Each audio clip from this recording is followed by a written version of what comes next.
Kyçin e suksesit duhet ta shohim tek lëvizja tek shtimi i xhiros në qytet. Që qyteti mos të ngurtësohet vetëm tek ai buxhet që vjen nga biznesi nëpërmjet taksave, që qyteti mos të ngurtësohet vetëm nga ato 3-4 milionë euro që i bie qeveria qendrore nëpërmjet granteve,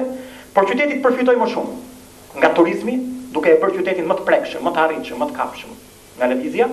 dhe kjo ndikon drejt për drejt tek biznesi i vogël, dhe qyteti të përfitojë më shumë nga të gjithë donatorët dhe financuesit në nivel grantesh, kredish dhe investimesh.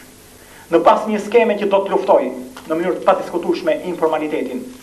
jo për dëshirën që bashkia duke luftuar informalitetin të mbledh para më shumë, por më tepër për objektivin për të garantuar konkurrencën e ndershme në biznes, dhe në vitin e 2, 3 e 4 do të synojmë për një ulje taksash deri në 50%.